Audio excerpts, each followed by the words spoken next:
بسم اللہ الرحمن الرحیم۔ السلام علیکم محترم ناظرین، جنت میں اپنی ماں سے کیسے ملاقات ہوگی، وہ منظر کیسا ہوگا؟ جنتی لوگ دنیا سے جانے والے سے سب سے پہلے کیا سوال کریں گے؟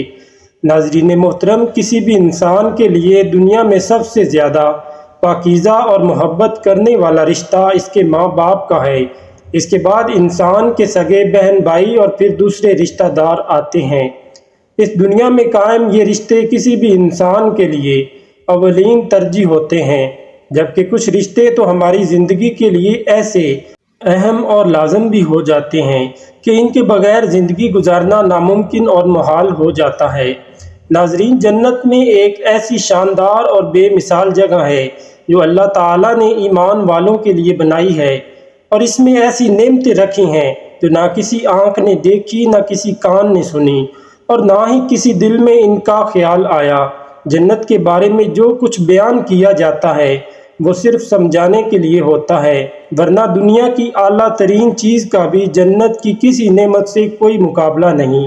لیکن اب سوال یہ ہے کہ کیا انسان کی نہ ختم ہونے والی زندگی میں بھی ہمارے یہ اہم اور پاکیزہ رشتے کیا ہمارے ساتھ ہوں گے، یعنی جنت میں؟ یہ سوال اکثر ہمارے ذہنوں میں آتا ہے کہ اس دنیا میں ہمارا سب سے عزیز رشتہ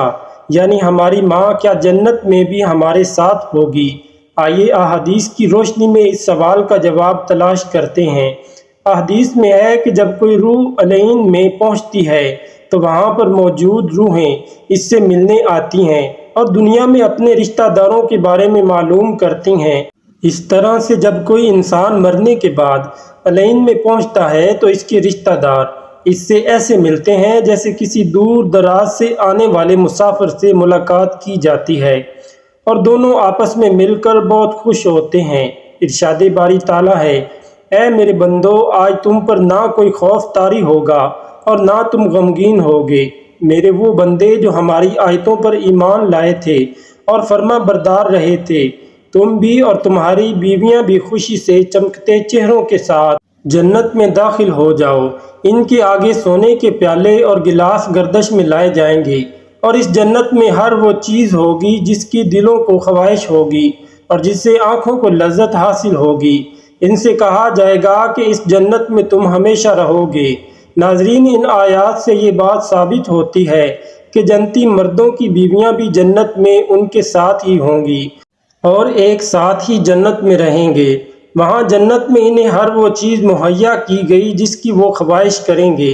حضرت ابو ہریرہ رضی اللہ تعالی عنہ سے روایت ہے کہ رسول کریم صلی اللہ علیہ وآلہ وسلم نے ارشاد فرمایا، جس وقت کوئی مومن بندہ مرنے کے قریب ہوتا ہے تو رحمت کے فرشتے سفید ریشمی کپڑا لے کر آتے ہیں اور روح سے کہتے ہیں کہ نکل جا، تو اللہ سے رضا مند ہے اور اللہ تجھ سے رضا مند ہے، اللہ تعالیٰ کی رحمت کی جانب اور اس کے رزق کی جانب اور اپنے پروردگار کی جانب جو کہ غضب ناک نہیں ہے۔ پھر وہ روح اس طرح معطر حالت میں نکل جاتی ہے جس طرح سے عمدہ خوشبودار مشک، اور فرشتے ہاتھ پر اسے اٹھاتے ہوئے آسمان کے دروازوں پر لے جاتے ہیں تو آسمان والے فرشتے کہتے ہیں کیا عمدہ خوشبو ہے جو کہ زمین سے آئی ہے۔ پھر اس کو اہل ایمان کی ارواح کے پاس لاتے ہیں تو وہ ارواح خوش ہوتی ہیں، اور یہ خوشی اس خوشی سے بھی زیادہ ہوتی ہے جو کسی بچھڑے ہوئے کی آمد سے انسان کو میسر آتی ہے۔ پھر وہ پہلے سے موجود مومنین اس نئے آنے والے سے دریافت کرتے ہیں کہ فلاں آدمی نے کیا کیا اور فلاں آدمی کا کیا ہوا، یعنی اس شخص کو دنیا میں چھوڑ کر گئے تھے، اب وہ کس طرح کے کاموں میں مشغول ہیں۔ پھر انہی میں سے چند ارواح آپس میں ایک دوسرے سے کہتی ہیں کہ ابھی ٹھہر جاؤ اور اسے چھوڑ دو، کیونکہ یہ دنیا کے غم میں مبتلا تھا۔ یہ روح پوچھتی ہے کہ کیا وہ شخص ابھی تم لوگوں کے پاس نہیں پہنچا؟ وہ تو کب کا مر چکا تھا۔ اس پر وہ روحیں کہتی ہیں کہ پھر وہ تو جہنم میں گیا ہوگا۔ ناظرین، پیارے نبی حضرت محمد صلی اللہ علیہ وآلہ وسلم نے فرمایا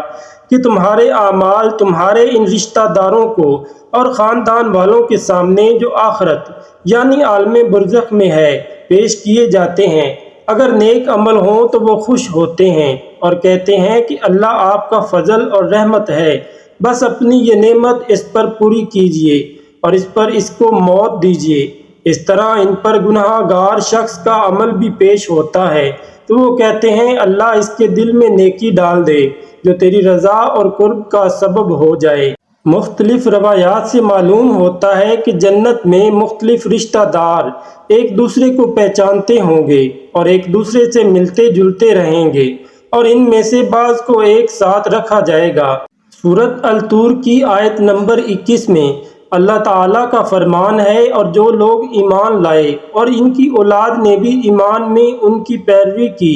تو ان کی اولاد کو ہم انہی کے ساتھ شامل کر دیں گے اور ان کے عمل میں سے کسی چیز کی کمی نہیں کریں گے۔ حضرت ابن عباس رضی اللہ تعالیٰ عنہ سے مروی ہے، بے شک اللہ تعالیٰ مومن کی آنکھوں کو ٹھنڈا کرنے کے لیے اس کی اولاد کو ان کے اصل مقام بلند کر کے اس کے پاس اس کے درجے میں پہنچا دیں گے، اگرچہ یہ اولاد اپنے اعمال کے اعتبار سے اس درجے تک نہ پہنچی ہو۔ پھر آپ صلی اللہ علیہ وسلم نے یہ آیت تلاوت فرمائی، اور جو لوگ ایمان لائے ہیں اور ان کی اولاد نے بھی ایمان میں ان کی پیروی کی، اس سے معلوم ہوتا ہے کہ انسانوں کی اولاد کو ان کی خواہشوں کے مطابق ان کے ساتھ ہی رکھا جائے گا۔ جو لوگ جنت میں جائیں گے تو یقیناً یہ وہ لوگ ہوں گے جنہوں نے اس دنیا میں نیک اعمال کیے ہوں گے، جبکہ ایسے لوگ بھی ہوں گے جنہوں نے گناہ کیے ہوں گے لیکن اپنے گناہوں پر شرمندہ ہو کر اس دنیا میں ہی اللہ سے معافی مانگ لی ہو اور صدقے دل سے توبہ استغفار کر لیا ہو تو اللہ تعالیٰ ان کو معاف فرما کر جنت میں داخل کرے گا، جہاں اللہ تعالیٰ ان کی ہر خواہش پوری فرما دے گا۔ اور یقیناً ان کی خواہشوں میں سے ایک خواہش یہ بھی ہوگی کہ دنیا میں اس سے جو بھی گناہ سرزد ہو چکے ہوں یا کوئی گناہ والے اعمال اس نے کیے ہوں تو اس سے وہ تمام اعمال بھلا دیے جائیں، کیونکہ جنت امن اور سکون کی جگہ ہوگی جہاں منفی خیالات اور غم و غصے کی کوئی گنجائش نہ ہوگی، اور ایک مومن اور جنتی کے لیے ہر طرف خوشحالی ہی خوشحالی ہوگی،